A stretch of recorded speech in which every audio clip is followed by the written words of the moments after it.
Hi everyone, Comic Reviewer here, and this time reviewing on Tekken 2, Kazuya's Revenge. Now, as you know, a couple of months ago, I did review the 2009 Tekken film. I thought it was bad, and I wanted to see if Kazuya's Revenge could have lifted the plight, but it didn't.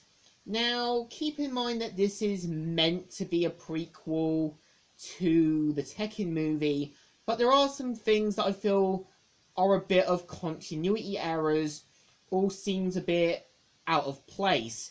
Now, the premise of the movie is about Kazuya, who wakes up with no real memories of his past, and is quickly nabbed by a female assassin named Rhonda, and is pretty much forced to join the minister for his goal in basically becoming his team of assassins.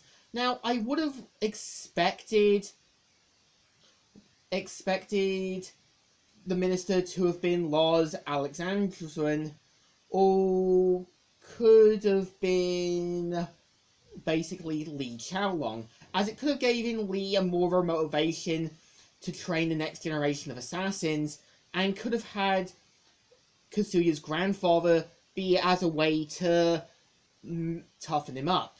Now, throughout the story is about Kazuya trying to learn his past, trying to be who he is, and at the same time falls in love with a woman known as Laura when he basically has an apartment and everything else. Now, Laura is pretty much the film's version of June, and I feel she's just the replacement. She's not interesting, she's not a great character. I feel like she's just added there to be a love interest. And I do feel Kazuya's plot in the film is almost like Nina Williams. And I think the film was originally going to be a Nina Williams film, and I do believe it. So what's interesting as well, you do have two assassins, known as Chloe the schoolgirl, based on Anna Williams, and Natasha the Siberian assassin, based on Nina Williams. I do have a theory that after they were killed, I do believe that Hidachi found their bodies, cloned them, and created the new versions, or wiped their memories to create the newer ones. What's actually interesting is that only two of the actors from the first film do return. Gary Daniels for Brian Fury, and Gary Hotshirimi Tagawa for Hidachi. I'm guessing that, yeah, they were probably brought in here to basically, reprise the roles to make it show that it's still a prequel.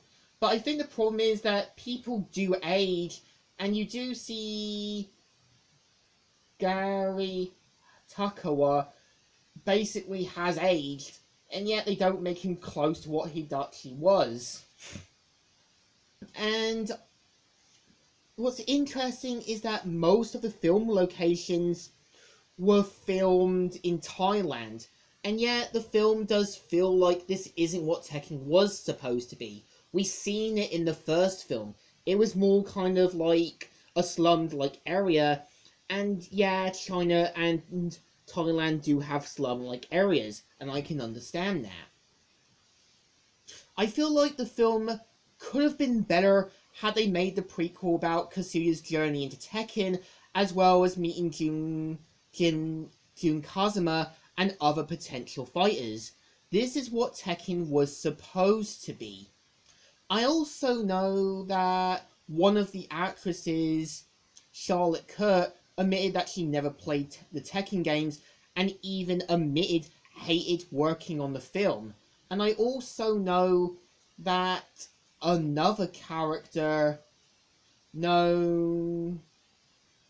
mainly known as Dr.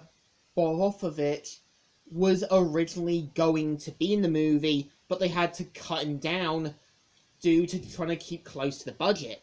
And I do feel that this was originally going to be a YouTube movie video, but got changed. So I think somewhere there were moments that I do feel the fighters were going to fight, and there were moments that they were going to build to something, but they don't do it. So, in my opinion, Kazuya's revenge was another revenge on the fandom, and just left a bad impact. If they just made the prequel mostly like the Tekken motion picture, then it could have been saved. So I think it deserves a thumbs down. Not one of the best, and not one of the greatest. So, Comic Reviewer here, signing out.